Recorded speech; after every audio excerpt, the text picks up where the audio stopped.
It's Hughezy. Hello, and hello to everybody, especially to Juicy Smollett, the victim. Here comes the plugs. Don't forget there's a show Patreon where you can get exclusive, unedited, uncut, and early content such as next week's episode, next week's interviews. In fact, the next month worth of interviews, all up on the Patreon uncut right now. It's the only place you can go to hear the entire thing and to be able to download it. And also don't forget to follow the Creative Control Network on Twitter.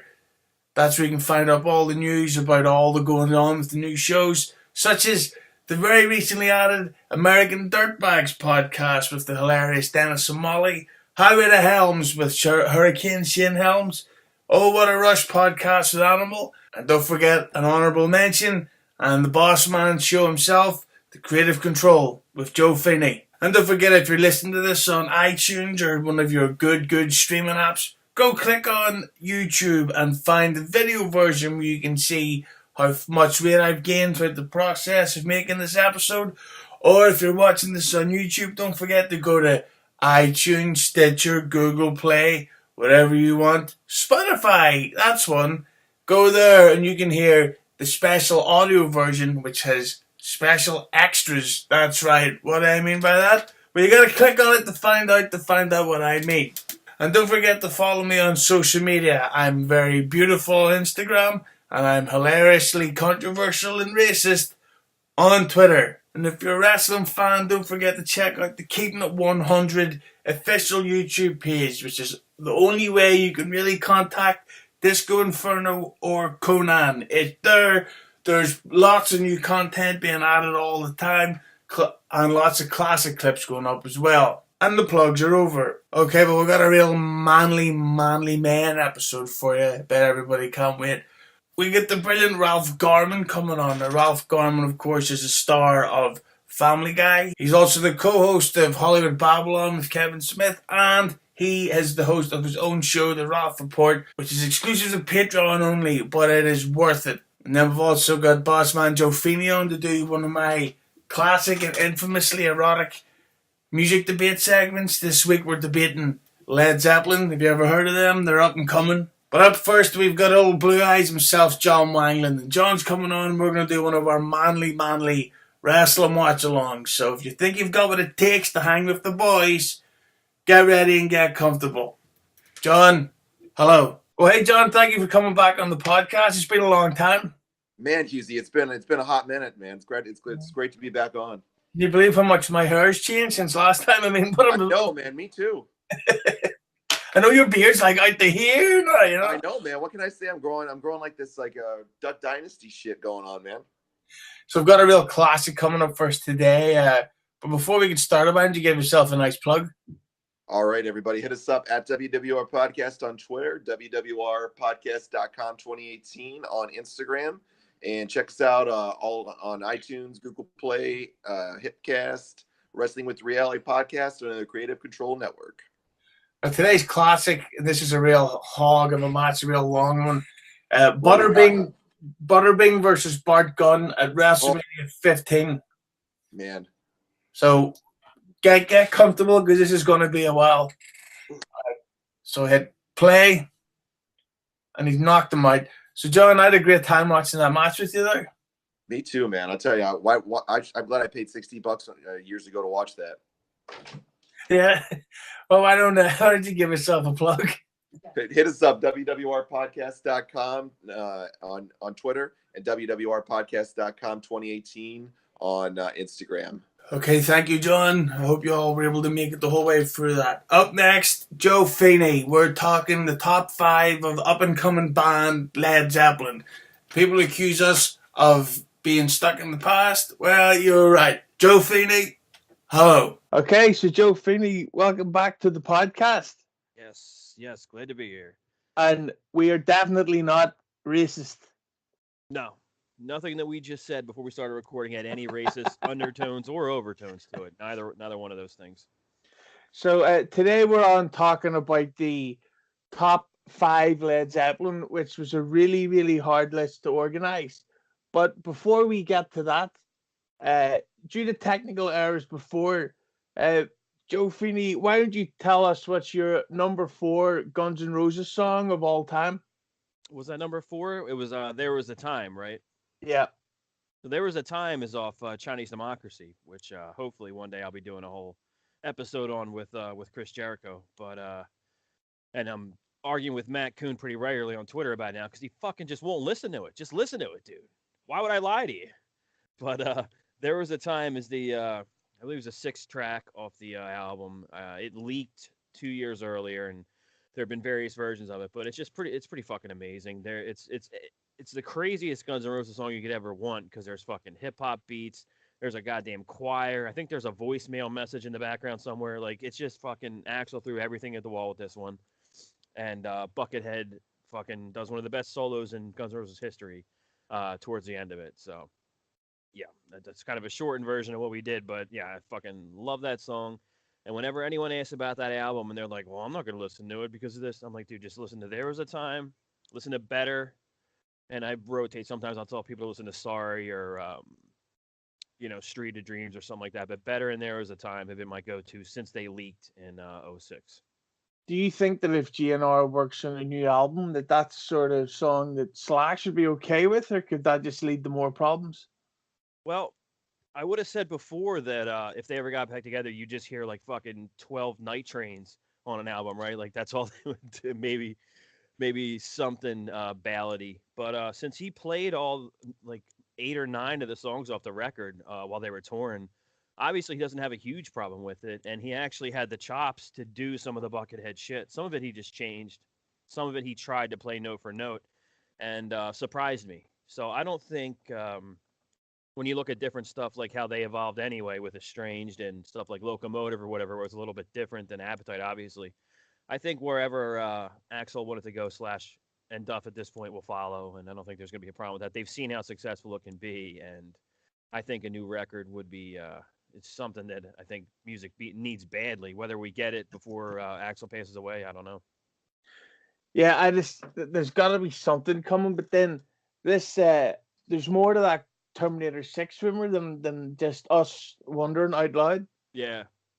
Because there's new footage going around of Axl at studios. Huh. And he looks fat.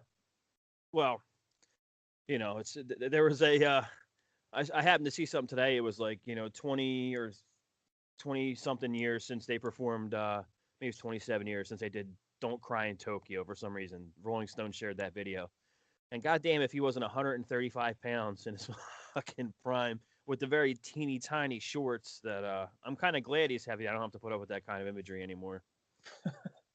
Yeah, it was weird the fact that when you look back at those shows, especially from Use Your Illusion, he never stopped moving. No, he like didn't. Even when he was going on his rants, he'd be sitting on his arse, then he'd stand up and he'd walk across stage, sit down, roll around, cartwheel the whole time, complaining about something like Warren Beatty or whatever. Yeah, and he was clean, mostly, supposedly. Nothing like the other guys. Duff looked like shit in Use Your Illusion. He was just like a pale fish, blowfish, all vodka chubby, Yeah. But that's that you can get in shape at any time. All you have to do is look at Duff and know that, right? His wife. His wife is something else. Oh. Yeah, I've seen her, and the daughters are hot too, right? They're over 18, right? Because I don't know if they are or not. That'd be weird. Well, one of them's 8, and the other one's 11. She's the one with the nice arse. Speaking of arses and unrelated stuff, we're here to do the top 5 Led Zeppelin. So, what's your level of Led Zeppelin fandom? Pretty thorough. I read wow, I'm actually gonna blank on the book and fuck up this story here. What's the goddamn one of the first Led Zeppelin book, the one there, Hammer of the Gods. So I read Hammer of the Gods a long time ago. I was on a big rock star biography kick. That's almost kind of what got me into the Doors, was reading No One Here Gets Out Alive. And I read Hammer of the Gods. And that started me as a Zeppelin fan. And I think the first album I bought was 2, and then 4, which is Untitled, was Oso, whatever you want to call it. And I went from there. And the only one I never really gave too much time was Physical Graffiti, at least the second half of it or whatever. So you're not going to hear anything from there. But otherwise, pretty hardcore, heard it all. Big fan of their live shit. If we were doing live songs, you would see at least 3 of my 5 off that BBC sessions. If you ever heard that CD, that is fucking fantastic. Great versions of Stairway and other things. So, but pretty hardcore fan, yeah. Of course, in 2007, there was the reunion show at the O2 Arena. What did you think of that performance? It was as good as it could be. It was great. I mean, Robert doesn't sound like it's fucking 1975. Of course he's not gonna, but he still sounds awesome. Jimmy can still play his ass off, and John Paul Jones was always underrated when it came to that band. You know, I thought the track list was set list was exactly what people would have wanted, and it's just too bad that it was a one off or whatever. People have wanted that tour. I mean, we still see Kiss tour, you still see the Stones tour, the fucking Eagles, Billy Joel, Guns, the Who is touring again this year. But we've never gotten that Zeppelin tour, and it seems like it's never going to happen.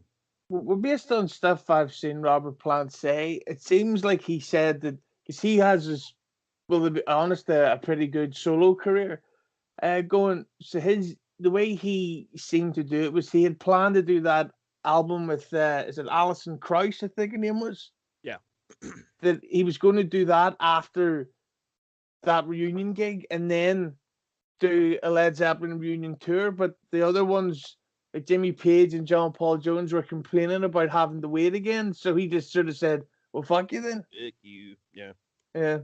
Well, I remember laughing at that time, and a few times through the years, they'll kind of get like petulant and be like, "Well, we're gonna do it anyway, and we're gonna do it with Steven Tyler." It's like, what? Shut the fuck up, dude. You can't do any. Come on. It's like I didn't have a problem when Jimmy did that shit with the Black Crowes, but it ain't Led Zeppelin. It's one of those things that it's a reunion that I'm okay with not happening. I mean, it'd be great for the night out to go see what happened last night. Well, I had an egg sandwich and watched Netflix. Like, oh yeah, I went to see Led Zeppelin and was arrested for cocaine possession again. So again. Yeah, allegedly, of course. Allegedly. I mean, they were just questioning me about a fight. So let's get straight into the list. So what have you got in there at the number 5 greatest Led Zeppelin song of all time? It's like you said, it was hard, man. And looking at my thing here, I had 2, 4, 6, 8, 12, 13 songs that I just sketched and kind of whittled down from. And I kind of like to throw some fucking curveballs in there. So 5 is off Presence, opening track called Achilles' Last Stand. Epic song, but with Zeppelin, people know Stairway, they know Kashmir. I don't think too many people really know about Achilles. You don't hear it on the radio or anything like that. But I will say, it's excellent. The guitars are excellent. Plant's voice is out of control, and it was my go-to Shroom song. I will put that out there. But the thing with Zeppelin is that they're one of these bands. They're a lot like Kiss, in that I got into them later. Well, obviously later, I wasn't alive when Led Zeppelin were around, right. But I get into them through like compilation albums. So a lot of the songs that I love of them today, I still don't know what album they're from. Yeah. So and this one I've never actually heard, so I'll be looking forward to downloading it. Yeah. Presence, it was the one that came out. There was some delays. I think it's right after Plant's young son died, and my details are a little off because I haven't read the biography in a while. But his young son died. He was in a car accident, and that's when all the rumors of the black magic and shit started surrounding him because all these bad things were happening. And Presence was the one that was made after that. So that's kind of a dark song. There's a song on there called Nobody's Fault But Mine that almost made my list. That's a great song. And kind of the same, almost a confessional song, like admitting that they sold their souls kind of thing, which I always enjoy that mystique about them, And we could talk forever about Page and Aleister Crowley, I'm sure. Well, at number 5, I'm going with, and this sort of goes back to the whole, like, I'm a fan, but I only sort of grew up knowing like the greatest hits, and then as you get older, you hear songs being used in soundtracks and stuff. And I heard this in the TV show on Netflix called Mindhunter, and there's a song called In the Light from the Physical Graffiti album. Yep. And it's such a atmospheric, weird, creepy, dark intro, but it's so fucking cool. Yeah. And it suited that TV show so well, and it just instantly set up the tone like, no, somebody's going crazy here. Yeah. That's exactly the same way I heard it. I'd never heard it before, and so I saw it in that scene. and immediately, download and all that shit. But I hadn't heard it either because, like I said, that album was one I didn't really pay too much attention to. So it was, again, cool to discover that later on. Yeah, and that's the weird thing about this list is looking back at it. My top 5 comes from 3 of their albums. Yeah. Because, but yeah, in the light, and I don't think it was ever performed live, was it? I'm not sure. I don't think too much of Physical Graffiti was really. So that's a shame. Maybe on their 75th anniversary tour. yeah, the Wheelchair Show. So what have you got in at number 4? This one, I was looking it up a little bit just now because it kind of became a radio hit, and you still hear it now. But it wasn't released on any of the studio albums. It was released after Bonham died and shit on some compilation album. But it was a B-side back in the day, and it's called "Hey Hey What Can I Do?" And kind of an acoustic little jam. Plant's kind of singing about a shitty girlfriend, which is the greatest subject of all time in rock music history. And yeah, pretty popular radio tune, and I'd never gotten tired of it. It always hits you just right. That was a B-side? It said on the thing it was a B-side of Immigrant Song. What? Yeah. See, I only ever heard it from Coda, which I thought Coda was actually an album, but yeah, Hey Hey What Can I Do? That's effing 5 stars. That's like the Mick Foley of Led Zeppelin songs. Son of a bitch. I love Mick. Well, at number 4, I'm going with Going to California, which the sad thing about this song is, again, it's one of these ones I heard way later when I was watching Entourage. One of the worst TV shows in history. Eventually. Yeah, I mean, it's just a bunch of cisgendered, white, heterosexual males abusing their privilege. How dare they? It's disgusting. All they ever did was abuse privilege and abuse their power. Wait, was Turtle white? Was Turtle a white guy? The Italian? Well, I hope so. But going to California, I love this sort of stuff, like the sort of because the thing about rock bands is that they can almost rock themselves out. Like I love AC/DC, one of my favorite bands, but every song sounds exactly the same. Yeah.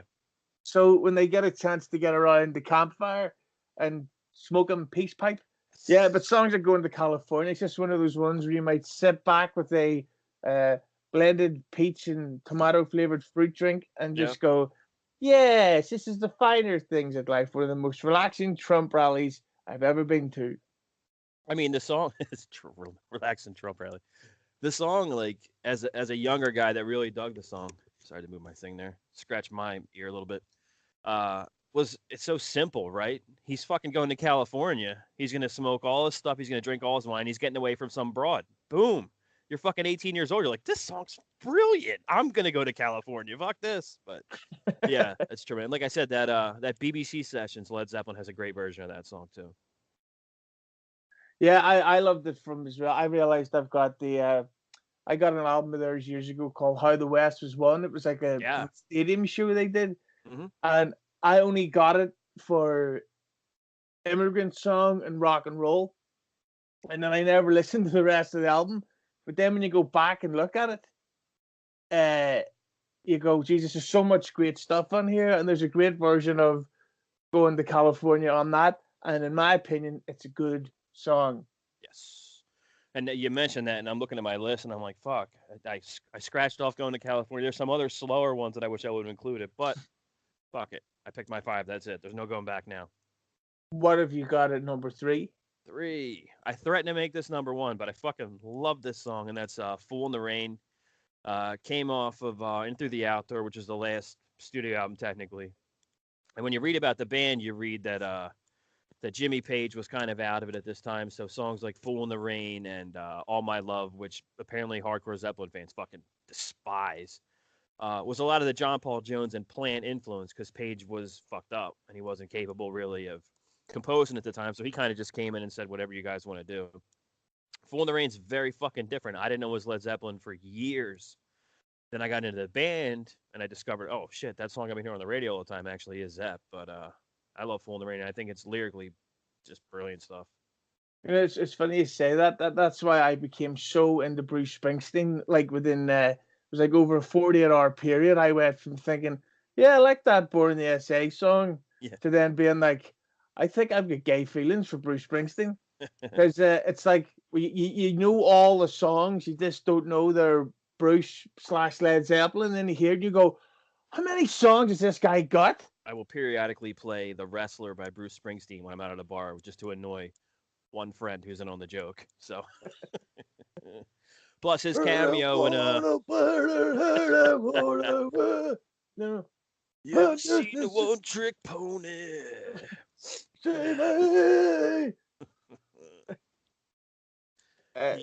His cameo in High Fidelity is legendary, by the way.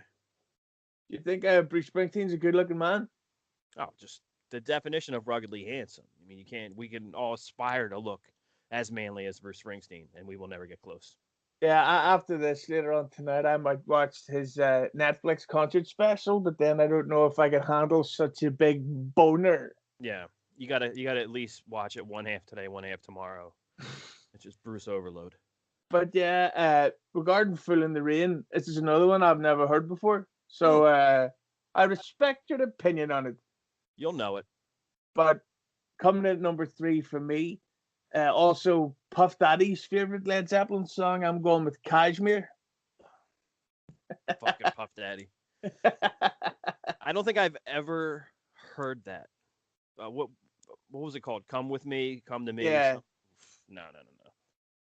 Yeah, it's very strange because he in the part of the song he actually just sings the Led Zeppelin song and stops rapping, and he is to singing what Notorious B.I.G. currently is to breathing. You know, like it's not great, but and the thing about this song that always makes me laugh is how Jimmy Page, he's a bit of a snob, and he's like, oh no, I wouldn't be doing that. I wouldn't want to do that. And then he's like in this music video playing guitar for a rapper, and he's wearing like his leather trousers and his hair's, he's got like fucking Nutella for hair gel. And it's just, it's like, you love the money. That's what you want. You don't care about any of this stuff. No. Some of his post Zeppelin stuff, though. I mean, I always heard The Firm was a good time. Him with Paul Rogers. They had a band called The Firm that was supposed to be pretty fucking rocking. I still, all these years later, haven't checked it out, at least as far as I know. But I do trust Jimmy Page. Probably if we ever did a top 5 guitar players, serious consideration for Jimmy. Even though a lot of his detractors will say he was completely unoriginal and just fucking raped the blues, putting it down. Yeah, what's your take on Kashmir? I never. It's good, but I think it might have been related to the fact that they redid it for the Puffy thing, or it never resonated with me on a level like Stairway did or some of their other stuff for some reason. I don't know, but not to say it's not musically great, because it is. And it's a good 8-minute 33-second one. But one of the bad things about this song, which is weird, is that there's a famously bad performance of it from a Knebworth concert, which, as you mentioned earlier, I think it was their first show after Robert Plant's son had died. Mm-hmm. And obviously that's not just something you get over after 2 days. That's something that takes about 4 days to get over. At least. Maybe 5. Probably didn't give that much. What if the kid could have been a real asshole too? Yeah, he's probably. People never think about that. Yeah, the son was probably like a cisgendered white male abusing privilege. Yeah, playing with little bulldozers and stuff instead of a makeup and dolls, and just disgraceful. Yeah, attacking sandwich eaters because of their sexuality and race in the middle of snowstorms. We're better off that he died, I think, then. Cause... By the way, just on a quick note, did you know that Juicy Smollett's story has changed again? Oh no! What? Wait. Now he says that the attackers were dressed in all black, and it's like, but you did say Trump hats, you said that. Yeah. So to sum up, Kashmir's good. Kashmir's good. What did you get in there? That number 2 is the greatest Led Zeppelin song of all time. Okay. Off Led Zeppelin 3, Since I've Been Loving You. Nice. Just total Led Zeppelin to me. Fucking, you got the anguished plant like wailing again over some evil bitch, which God bless him. And Page kills it with the guitar playing in this. And I think again, you hear Stairway and Kashmir on the radio a lot. You don't necessarily hear Since I've Been Loving You. It's probably an unrecognized classic and definitely one of the best songs of their catalog. Who would you rather meet, Jimmy Page or Page from WWE? Page from WWE. Who would you rather kiss, Page from WWE or Jimmy Page? Jimmy Page. Yeah, that's correct answer. Yeah, but it's Since I've Been Loving You. Is that not also a lyric from the song Thank You? It might be. And Thank You's a great song. Between Thank You and That's the Way, those are two of the slower ones that I had to leave off that I do enjoy a lot. Did you ever see the performance of Thank You where it was Fred Durst and that Puddle of Mud goof playing with Jimmy Page, and it doesn't make sense because it's like shit and lasagna. Well, at number 2, I'm going to have to go with Misty Mountain Hop, which I love because I think the first time I heard this was in the film Almost Famous. And which is ironic, just looking back at my list. So Kashmir and In the Light were both from Physical Graffiti, and Going to California, Misty Mountain Hop are both from Led Zeppelin 4. But yeah, this is one of these ones where because it's I would say keyboard based, but it's finally something a bit different where it's like. But the other thing I find strange about it is Robert Plant's voice kind of gives out a bit as he's recording, like he's really, really going for it. And John Bonham's drums don't seem to be in time, so I think they probably recorded this analog, the tape, brother, Dave Grohl style, brother. And yeah, I just love the fact that it's a bit different and it sounds a bit messy. And I would assume there was a couple of peach and orange flavored fruit drinks going on at the time of recording. What do you think of that song? I think it was 100% perfect for that little scene in the limo there in Almost Famous, which is a favorite movie of mine. But it fit that scene fucking perfectly. And up until Almost Famous, they didn't really give out the rights to their songs for movies that often. I remember reading Cameron Crowe saying, it was a little bit of a struggle to get those guys to release it. Now you hear it more. Like you said, you just heard it on on Netflix, but you didn't hear it too much unless maybe it was like a Cadillac commercial. I think they sold out rock and roll to something like a Cadillac commercial or something. But Mountain Hop's great. Yeah, it's funny you mentioned them about liking their songs because if you get the director's cut of Almost Famous, there's a deleted scene in the DVD where it was to be played along to Stairway to Heaven, and you cue it up, and it's weird that he even thought he was going to get away with it in the film because it's literally the guy sits down and plays the song in full, and they air guitar to it, and you love to go, this was never going to make the shit. Yeah, it's like this was never going to make the final cut anyway. It's funny because as a director's cut or whatever, I think it's actually they call it Untitled or whatever. Because I have it. It's fucking awesome. My dad constantly accused me of stealing his copy, which I didn't. I bought you a new copy for Christmas, asshole. But at some point, another list would be the best fucking director's cut versions of movies, and Almost Famous's director's cut is on there, along with Donnie Darko, of course. Absolutely. And we were talking about Springsteen. Fucking loathed the Bruce Springsteen song from Jerry Maguire, and still do. To this Secret Garden. You take her in your house. Stop it! Don't ever play on the radio again. You know the thing about that song is the fact that he put the blowjob line in it, and it's like really. He goes. She put you in her mouth. And I go. Are you sure it's not a parody version of the song? That's literally him. I wanna sure, he's got a whole bunch of songs about shagging hers and stuff. Definitely. And just to bring it back to this song, he did a TV show called Roadies, which was a spin-off of Almost Famous, which was apparently awful and got cancelled after one season. Is that the one that was like animated? No, that was Mike Judge comedy, but this was a live action show with Luke Owens and stuff, and apparently it cost a fortune. But there you go. So, what have you got as the number one greatest Led Zeppelin song of all time? You know, we've done Guns N' Roses, we've done The Doors, and we see on this list here, I like to sprinkle in some different shit and throw a curveball here and there, a B-side, something lesser known and whatever. But I'm going to sell out for this one. Number one is fucking the easiest possible answer, and I'm just going Stairway to Heaven because it's good to me to the point where you get sick of it, right? You hear it on the radio a million times, or everyone plays it at a certain time of the night at a party or in a bar or whatever. It's constantly on in the car. And so you get sick of it. But if you don't hear it for a while and Stairway comes on, man, it's fucking fantastic. And again, I go back to that BBC Sessions CD. So I would recommend you check out definitely. The Stairway version on there is probably better than the record. It really is. And yeah. I'm just, again, it's like the easy answer. It's like saying number one Guns N' Roses song, Sweet Child of Mine, or The Doors, I Light My Fire. But I got to do it. Number one, Stairway to Heaven. And you know where it was written? Was it written in Ireland? Belfast. In that castle where they were writing, right?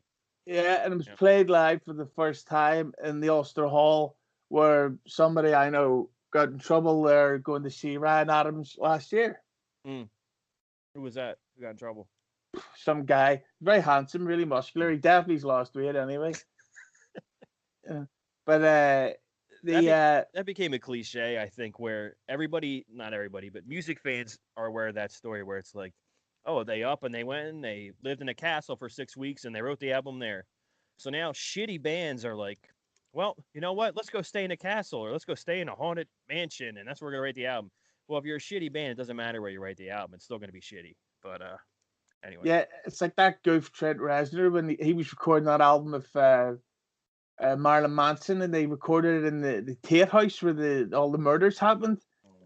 Or it's like record something in Aleister Crowley's house or where Jimmy Page lived, I do believe. I don't know if he does anymore. But yeah, Reznor. And I love those guys that get a little too, like Reznor, let's record in the Tate House, or like he got the guy from Korn who owns Ted Bundy's Beetle and shit like that. Like, just fuck you money to just, you know what, I'm going to buy the fucking Beetle, or I'm going to go record in the Tate House or whatever. Just always guys that get money and just do whatever the fuck they want. I always respect that. Yeah, the other thing is, of course, there's the classic joke in Wayne's World about Stairway to Heaven, where you're literally not allowed to play it in the guitar shop, but it's not that easy to play. Yeah. Not at all. No. I guess the beginning, you know, but of course the ending, fucking phenomenal. And gotta say it again, check out that BBC Sessions version because it'll give you a whole new appreciation for the song. It really, really does. And the live version from How the West Was Won, because it was in the giant stadium and it just sounds unbelievable. Yeah, those are kind of similar actually. So when they played live, they had a way they did it. Same thing with Going to California on both those albums, pretty similar. My number one greatest song of all time, and it's one you mentioned earlier on, and it's one that I actually became aware of due to our good friend Disco Inferno. It's Hey Hey, What Can I Do? Mm-hmm. It's another one of those, I guess you could call it campfire ones, where if you've got the whiskey going and maybe the let's just say chicken legs. Yeah. And so you've got a chicken leg in your mouth and you're eating, this way, like you're blowing out all the gluten. It's good chicken leg. This is just one of these great songs. And the thing about this song that I always reminded me is I don't know if you've heard about a Chili Pepper song called hang on, I'm gonna have to look it up now. Danny California, it sucks. I had to do that for someone. I was at a pool party last summer trying to tell them that Danny California completely ripped off Mary Jane's Last Dance by Tom Petty, and the guy's like, I don't know, I don't hear that. I hit play, and he was like, stop, I hear it. Yeah. The song is called "Desecration Smile," and it sounds so much like this song that when I first heard it played on Keepin 100, I thought it actually was that song. So I would expect a lawsuit if I was the Red Hot Chili Peppers. Yeah. Yeah, that's funny because when Danny California came out, Tom Petty was just kind of like, yeah, they stole it. Fuck it. Like he didn't sue anybody, you know. Like who keeps Marvin Gaye's family keeps suing what's his face? Robin Pharrell. Thicke. Yeah, well, and Robin Thicke too, right? Because again, like what was his song that they said ripped off Marvin Gaye, the Robin Thicke song? Oh, the big hit, "Good Girl." Was it good? Oh, Blurred Lines. Blurred Lines, yeah. And a friend of mine again was like, I don't hear that. I played Blurred Lines for 10 seconds, and I played that Marvin Gaye song. And they're like, got it. That's so bad. Like that is so obvious. But that was one of those times when I thought, thank God for the American court system. Mm-hmm. But see that song, and I'm not thinking on the liberal high horse, but that music video actually offended me the way the women were portrayed. Like they're literally in their underwear while he's like literally pointing at their tits, going. I don't buy it. I don't think he's. I don't think he's straight at all. You just, I think you protest a little too much there, Robin Thicke. Not that there's anything wrong with that. I have to make that clear. Of course. 19. But then again, he did get Paula Patton pregnant, which is always fun to say when you get fat lips. Yeah, with his friend's semen, probably. Yeah, but if you get Paula Patton pregnant, getting Paula Patton pregnant must be a perfect performance, while Peter Parker picked up his passport, Probably a lot easier than getting Paula Poundstone pregnant. I've heard the people she was after, I'm saying nothing. See, that's the kind of show I like to do. We start off talking about Led Zeppelin songs, and we end up talking about getting Paula Poundstone pregnant. So, yeah, but see, that's why I've come to realize we might actually be scum, and I think that all the stuff that they say about white people is true. Like we're here talking about music, next thing you know, we're making fun of fucking. Yeah, I made fun of Robert Plant's Dead Child earlier. I mean, it's just no class at all. Well, it's probably that privilege coming out, All right. Well, I think that's a good bit of listing. We'll get those other songs downloaded. I'll check out that new one, "Stairway to Heaven." You say it's called? Yeah, not bad. I don't think too many people have heard of it, but yeah, I'll give that one a bit, and I'll see if it rocks the rock. Yes. Okay, thank you, Joe. And I bet now you can't get that Puff Daddy version of Kashmir out of your head. It's called "Come With Me," and it's available everywhere. Speaking of which, don't forget that all song clips used can be bought from or streamed on all your great music sites or record stores. Okay, up next we got Ralph Garman. He's on talking about working with Kevin Smith, talking about his opinions on Batman, talking about what it's like to run his own podcast, talking about some information on the Foo Fighters. You know what I mean? Ralph, hello. Okay, so legally they tell me I have to tell you that I've started recording. All right, we don't get in trouble with the Garda. Yeah, it would make a change. So, hey, Ralph Garman. Sorry. Good start. Hey, yeah. Ralph Garman, thank you so much for coming on the podcast. Adam, it's my pleasure. Thanks for having me. It's been great. It's been great for having you on, and take care. All right, have a good one. Thanks. No, but I've been a fan of you for years and years and years, and one of the reasons what I've always wanted, because I used to hear the bootlegged Kevin and Bean clips from whatever the LA station's called. Yeah, KROQ. But KROQ. But when I first fell in love with you, it was through the HBO show Hollywood Babble-On with old Kevin Smith. Good old Kevin Smith, yes. But now you've moved into, well, not moved in, you still do the HBO show, but now you're doing your own solo show called The Ralph Report. So talk to me what it's been like to move into that. Yeah, it was unexpected because I had been on the radio here in Los Angeles for about 18 years. And then one day they came to me and said, "We're no longer going to need your services." They gave me the boot.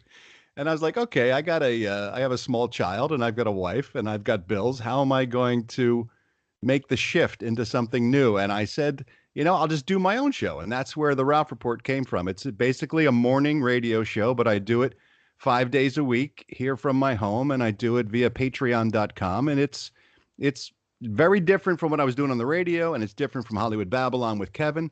It's sort of the best of both, I think, of those. And then plus I also talk more about my personal life and my family and things that I'm interested in. And I've got a sidekick named Eddie Pence that I work with, and I'm having a blast. It's been over a year now, and it's been great. Do you find it kind of stressful at all? Well, it's a very different kind of stress. It's pretty much a one-man operation. So I record everything and I edit everything and I pick the content. So there's a big spike in the workload, but I also have the benefits of working from home and making my own schedule and doing what I want to do. And I don't have to answer to anybody, and I don't have to punch a clock or be any place at any particular time. So the upside is much greater than the downside so far. Do you ever secretly record while touching yourself just because no one will ever know? I'm doing it now. You kidding me? Yes. Yeah. Yes. Yeah, I have the same thing where with my podcast, I would have been doing it since October. And in late November, I had this really amazingly lucky run where, because I'm an old school wrestling fan and I love comedy, where everyone seemed to say yes and become available at the same time. So I recorded like 7 big interviews in 3 days. So I thought, well, I've got a Made in the Shade. And then when that was done, I was like, oh, fuck, I've got nothing. I know the feeling. When I first started, all my friends came out of the woodwork and said, let us help. So I had, Jimmy Kimmel on, and I've had John Cryer on, and I've had a bunch of my friends that I've worked with or got to be friends with, and they all came on and did interviews. And when you're trying to do an interview every week like I do, it gets a little pressure filled when you start getting deeper and deeper into your phone book and you're trying to get people. But I still got some big names coming up. I'm going to have Dave Grohl from Foo Fighters. He's going to come on. And my buddy Seth MacFarlane, who I've worked with for many years on many different projects, he's going to be on. So hopefully I have more good stuff yet to come. Can you please ask Dave Grohl, why in the name of fuck is there no Foo Fighters live album? That's an excellent question. I will jot that down and ask him. I swear to God, I am gay for him, but if he doesn't do one quickly, I'm going to go nuts because my hamstrings are turning to shit, so I can't run anymore. Have you seen him, man? Have you seen the band live? I've bought tickets for him 4 times and seen him live 3. What happened on the 4th time? Well, let's just say somebody spiked my drink with 14 vodkas. and apparently security don't like the word cunt being yelled into their face at full force, but hey, they're a bunch of snowflakes. That's right. They were easily triggered. Well, speaking of incredibly irritating people in crowds, I've listened to every Hollywood Babble-On since day one, and not all the time, but every once in a while, you guys have to put up with some, frankly, dicks in the audience. Yes. So talk to me about what it's like when you're trying to do a show and somebody just won't shut their hole. Well, the problem with our show, it's not a problem. It's a great thing, is our show is very interactive, and we talk a lot to the crowd, and we have conversations, and we involve them in the show. And that's usually great. But periodically, when you run a show like that, you will find some drunk cunt in the audience who just won't shut up, or his girlfriend is loaded and she's got a lot of opinions, and you get a high screeching laugh maybe in the back of the room. And there are problems like that. And I am, Kevin and I have a very clearly delineated style and comedy team. He is the cuddly stoner and I am the angry drunk. And so usually I'm the guy who goes off first and starts yelling at people. But sometimes Kevin will get an ass full of someone and just tear into them, which for me is always entertaining to see him go from teddy bear to grizzly bear. That's the thing about Kevin Smith, is it? Because he does seem like a very, well, not in an offensive way, but like a kind of a soft, very gentle person. But if he punched someone, he would really fuck them up. Like, he's got the big shoulders. Yeah, and he can take a lot from a lot of people, but when they cross the line with him, he will go off. He threw out a guy on one of our shows who was screaming racial stuff. And, Kevin is extraordinarily kind and doesn't take to that kind of shit from a lot of people. So that was one time I thought he was going to go over the table and go after somebody when this guy was yelling racist things, and Kevin had him removed from the theater. So it was fun. It's fun to watch Kevin get angry once in a while. And that was the first time that we met. Sorry about that. When in Rome, be a cunt. We're coming back to your part of the world soon. Well, I've actually got contacts and family who run the ticket promotion company, and I get my tickets. Actually, let's just say somebody we know knows somebody who works for a promotion company. And that person got their tickets just before they went on sale. So we'll be seeing you at Vicar Street then. Oh, of course. Well, I've legally bought my tickets, but whoever the person that got them early, just it's a dodgy situation. Well, whoever that person is, I hope they enjoy the show as well. I'm sure that person is very handsome and hung like a horse. I'm sure he is. But for anyone who hasn't gotten their tickets yet, they're still on sale. I believe we still have some seats available. It's May 9th, a Thursday night. They're at Vicar Street in the Liberties, and people can come on out still, I think. And anyone that's never been to, have you ever been to Vicar Street before, Ralph? Yeah, when we came out last time to that part of the world, I guess 4 years ago, that's where we played, and we had a blast at that venue. It was really great. Yeah, I actually met Billy Idol in Vicar Street, and it's the first time that I've met someone that was more cocaine than human.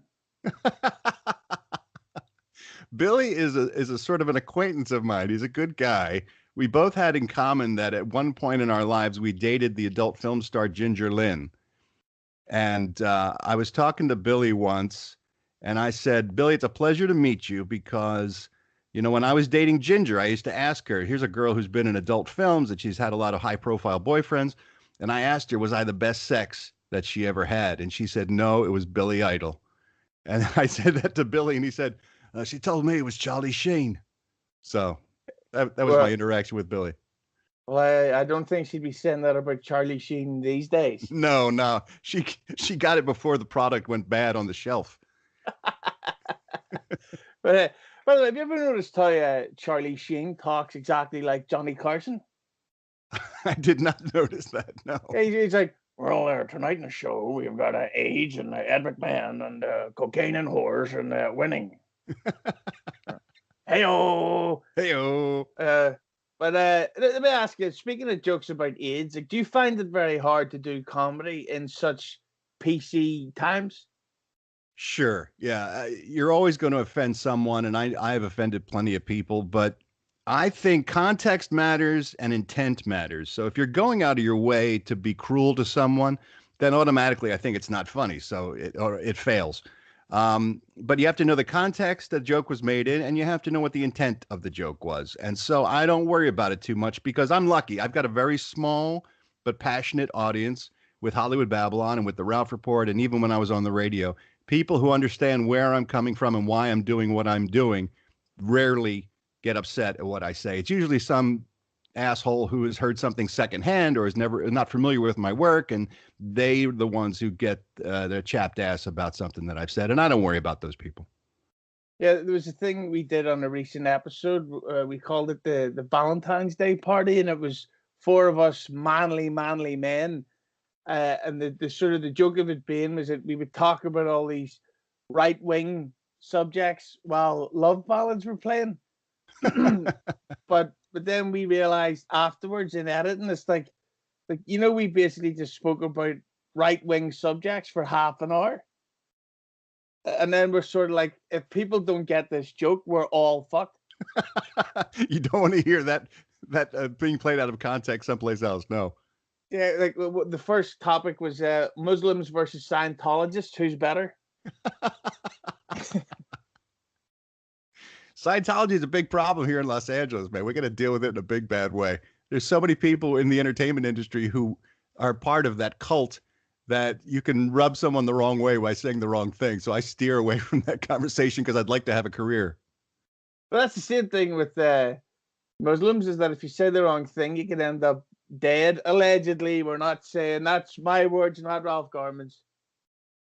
You can end up dead with Scientology too.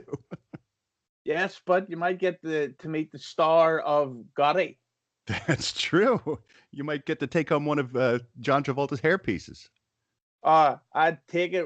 You know what? I'll not finish that sentence, but Tom Cruise is good. We'll give him that, Yeah, Tom Cruise is a big movie star, and it's funny in this world where people who do the slightest thing in public, if they say the wrong thing, if they talk about hanging outside of pubs waiting for a black guy to come out 40 years ago and they want to beat him up, you can ruin your career. You can disappear. And yet Tom Cruise has been the very public face of a cult that has ruined people's lives for decades, and no one seems to hold him accountable for any of that. I find that strange. Do you want to know why? Why? Because if we get rid of Tom Cruise, no Top Gun 2. That's a good point. We can't afford to miss out on that. And Mission Impossible, no, this might cause a bit of offense, but I think Mission Impossible is the greatest film series that there's ever been. Wow, that is a bold statement. Yeah, because it's like apart from Mission 2, I think all the rest of them are these 5-star classics, like, so rewatchable. But with other stuff like I love Star Wars and Marvel, but there's some of them that I would skip over.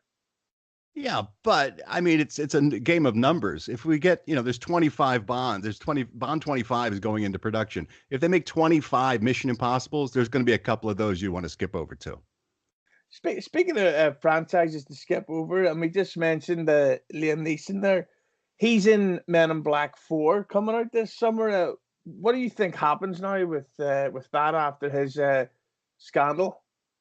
I think that whole thing was blown so way out of proportion. I understand what he was trying to say in the fact that he used to have these awful thoughts and he's learned and he's changed and he's a better man. And I think that's something we need to encourage in people, that you can have a fucked up thought when you're a kid and then you can learn something about life and you can change and be better for it. And I understand why he was trying to share that anecdote, but it's like you said, in this day and age, you have to be careful about what you say. And I think he could have easily shared that same sentiment without telling that story. I think sometimes you need to pick your words better. And there's nothing wrong with that. I think it's okay to be more careful about the things that you say out of fear of offending someone or hurting someone's feelings.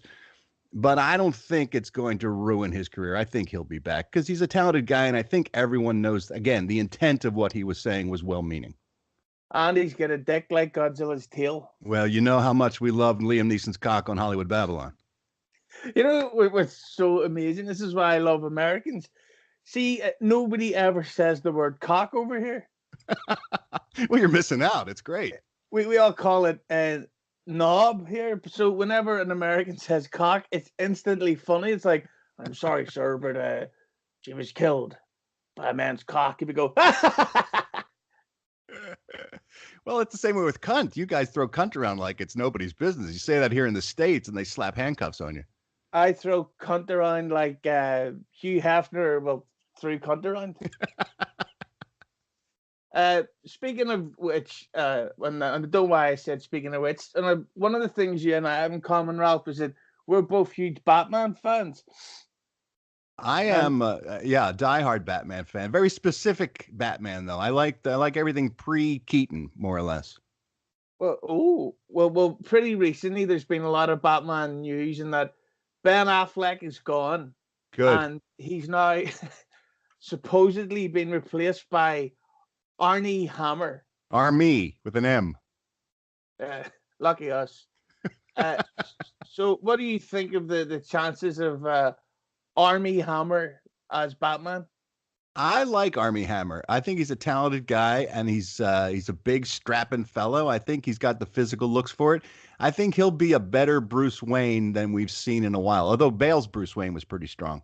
So, I mean, largely that's the role. The role is Bruce Wayne, making that work, because once you put the costume on, it could be fucking anybody, right? I gotta say, though, I think that Affleck's problem, so to speak, is that he was a good Batman in really bad films. That's absolutely true. Yeah, he was unfortunately cast in films that had a lot of problems that he was the least of.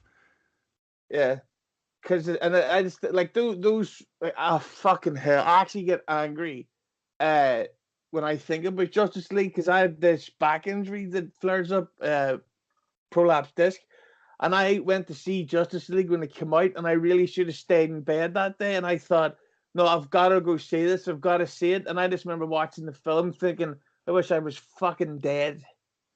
Were you so encouraged by Batman v Superman that you thought you had to go see Justice League? I just because I always think we always gotta give it a because you don't want to be one of those haters. You got to see it to realize exactly how shit it is. Right. But I knew it was a problem as soon as we seen Batman fighting an alien at the beginning, and he didn't go, "That was a fucking alien." And plus, how did the alien get to Earth before the what do you call the villain in it again? Oh, for fuck's sake. Oh, God damn it. Well, the hammerhead guy, you know. Yeah, I know what you're talking about. Before he opened his boom tube. Yeah. Jeez, that's the other thing that drives me nuts when people talk about the Zack Snyder cut, and it's like, do you seriously think that the studio would watch his version and go, "This is really good. Let's not release it"? Let's make a worse version. Yeah, the Justice League we got was actually probably the better version of the shit that they had, but yeah, I can't be in favor of anything that was longer than that. That's like saying, yeah, I know I got beat up last night outside the pub, but it was only for 2 minutes. Right. I could have gone for another 15. But let me ask you, do you think these days that films and TV shows are overpraised for the wrong reasons? Wow, that's a good question. I think a lot of film is now about eye candy. We've got to a place where we're technologically so advanced that directors can put anything on the screen, and that's not always a good idea. I think the more selective you use special effects and CGI and all those toys, the less you use them, the more effective they are. And I wish people would spend more time on character development and dialogue and performance and worry less about aliens and explosions and the CGI that comes along with it. But what I meant is like of course Black Panther came out last year and I loved it so much so I even bought the soundtrack, and I'm not into modern music at all. I mean, I'm wearing a Guns N' Roses t-shirt right now, and I love Black Panther, and I even bought the Blu-ray, but it got Oscar nominated and Infinity War didn't. And if you're telling me that Black Panther is better than Infinity War, then I disagree.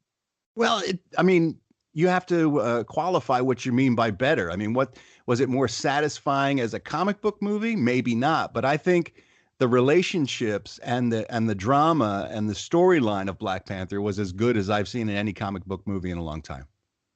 But do you not think they should have put up a disclaimer that said, "Warning: Michael B. Jordan takes his shirt off"? No, I don't think they needed to give that disclaimer. They don't understand their audience. Like if guys like me with guts in a tit, you just have the one? Yeah, it's a bizarre reaction to sugar, you know. Like he takes his shirt off, and he's got abs on his chest. And you want to go, "Hey, Kevin Feige, know your audience." It's superheroes. You got to see the muscles. Yeah, but Jesus Christ, come on. How about we get some representation once in a while? How about somebody slowly walks up the stairs because his arse is sore? I'll put that in. I'll put that in the suggestion box. Yeah. But do you feel that sometimes blockbusters are getting better while certain dramas are maybe not getting better? I don't think that. I think blockbusters on the whole miss the mark when it comes to really good performances and storylines. Like Aquaman. Everyone's praising Aquaman. I thought Aquaman was a fun film, but the script on that is not strong. And Now it seems like we've got really big blockbusters with great visuals, and they're very entertaining. And then you've got films that are largely released on Netflix and other streaming services, and that's where the best acting and the best screenplays and things are going. And I'm bummed out by that. I wish there were more films in real regular release in theaters that was meant for an adult audience who wants to get away from explosions and robots once in a while. How many pisses did you go for during Aquaman? 2. I went for 4. 4. Yeah, but to me, Aquaman, like, not that I thought it was bad, but I felt like somebody got a script for a really great video game and just decided to make the film version instead. A lot of blockbusters have video games feel for me. I absolutely understand what you're saying. And again, I think it's because they know that we can do anything visually. And so they overdose on that, and they start to give short shrift to other stuff that needs to be there for a good film. I mean, Wonder Woman was a perfect example. The stuff that people loved about Wonder Woman was largely the interplay between Chris Pine and Gal Gadot and the storylines of what was going there. And the special effects stuff was just sprinkled in. And I think that's why that film was such a success. Yeah, I told a girl in the office that I thought that Wonder Woman was okay. And you thought that I'd have said, I really love the shit in babies' mouths. You didn't actually say that, though, too, didn't you? Oh, well, no, I texted that to her. But, good. well, when I say text, I meant private mail on Twitter. But, but I just thought that was Wonder Woman because it was a prequel. So you not only go into it knowing the ending, the opening scene of the film is set in present time. So not only do we know it's a prequel, but they then remind you of the ending straight away, and you think, this is like, if they'd just brought that out a year earlier, I thought it would have been like a 5-star film that made billions. Well, it did make billions. Only 1 billion. What did it ruin your did it spoil the idea that you had that maybe Wonder Woman might die in the film? Is that why you're upset? Yes. You weren't sure she was going to survive? Everybody knows that Hollywood doesn't like to make sequels. That's true. You're right. And that's like when I went to see Transformers 5, I thought, well, they definitely die in this one. No more robot cars. I could see it coming. That actually brings me to the next question I'd love to ask you about, and it's about the ending of franchises. So, as much as I liked it, do you think that Chris Nolan kind of fucked DC, the film franchise, by ending his Batman series? Well, I think when that franchise was in the works, DC didn't have a good handle on what their plan was for the future. They hadn't quite adopted the Marvel plan yet of taking these characters and doing multiple standalone films and then doing a group film. They weren't fully on board with that. So I think he was just making the movies that he wanted to make, and they had no complaints at the time because they were all big successes. But what they should have done was start over again slowly and build the characters in standalone films that were really good, and then earned the right to put them together into a Justice League later on. But they just rushed it, and they screwed the pooch because you didn't even get a decent Superman film before you had him fighting Batman. It's just been a mess over there at DC. And I feel bad because I'm a DC guy. I grew up reading DC comics, and that was always my superhero universe of choice. And they've really fucked it up in terms of cinema. Yeah, but I just think that it's as you say, like they clearly didn't have a plan. Like no. Like the Suicide Squad film made no sense to me because, like, if Marvel announced, oh, we're going to do a film where Loki, Thanos, Red Skull, I can't think of one other villain, Venom all team up together to save the day, be like, I'm going to see that. But the first time we had ever seen Killer Croc, he was the wisecracking hero. Yeah. No, that's what I'm saying. They didn't earn the stuff they were trying to do. Marvel had laid out slowly and methodically this universe that everyone got increasingly more excited for from Iron Man on. And then when the Avengers show up, you're prepared. You've got relationships with these characters. You care about what's happening to them. DC just said, well, care immediately, and here's some strangers, and you're going to love this. Take it. And the crazy thing is that Man of Steel was originally supposed to come out the year before, the same year as Dark Knight Rises. So it was and it was the way it was filmed the same, and the same what are they called? Director of photography. Yeah. So I think it was supposed to be like a spin-off, but then it changed and they went with the reboot, and it just really was like trying to force a sandwich into a milkshake. Also, I think they got the tone of what a Superman movie should be all wrong. And I'm not saying everything has to be like the Christopher Reeve Superman, but the character, you can't treat that character like you treat Batman. It's just, it goes against the grain of what the character represents and what he's supposed to be. And that's what I'm talking about in terms of not paying attention to character and storyline and dialogue. If you try to make Superman into a Batman movie, you're going to sit between two chairs and fall on your ass.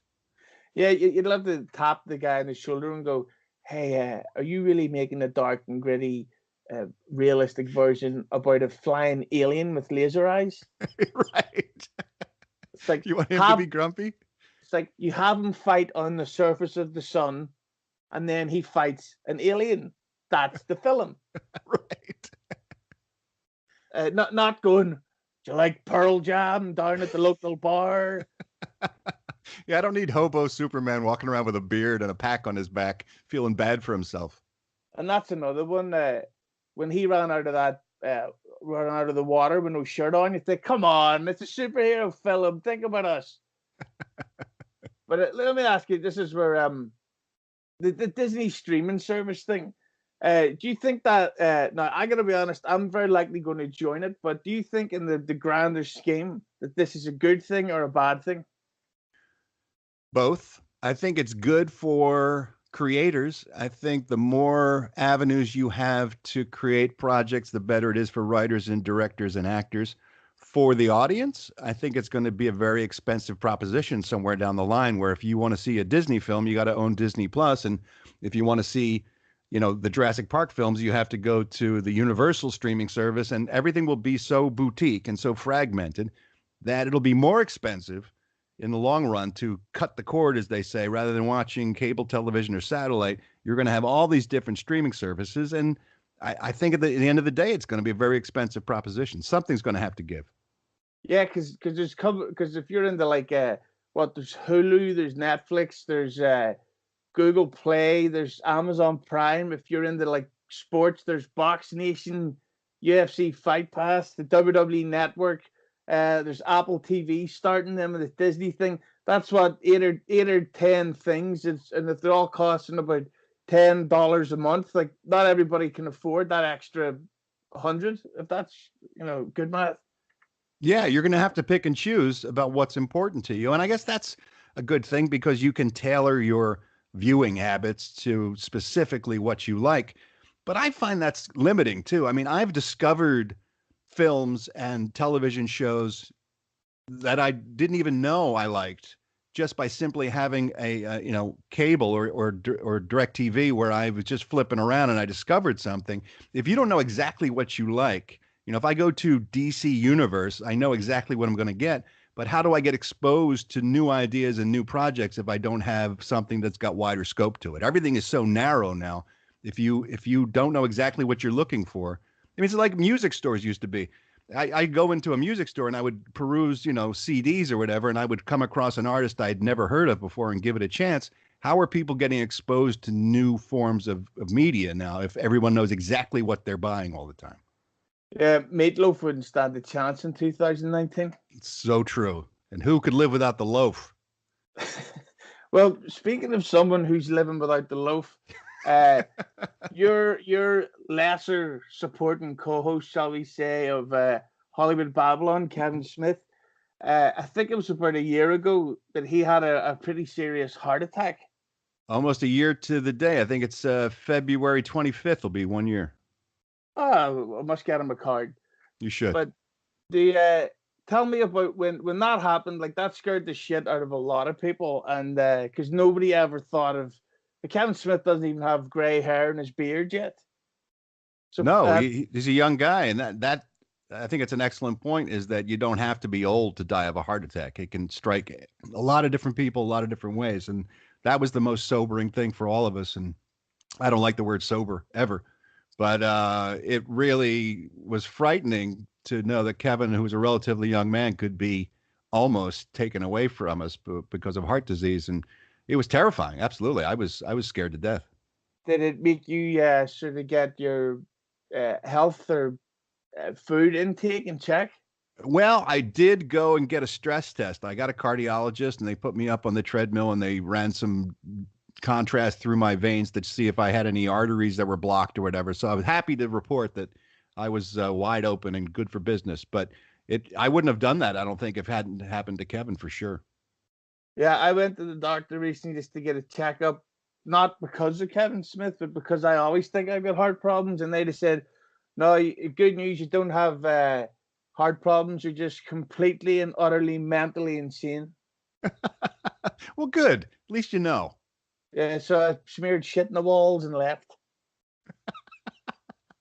But Ralph, I want to thank you for your time, and we've come to the final two big questions, and these are very important questions that could change it all for you.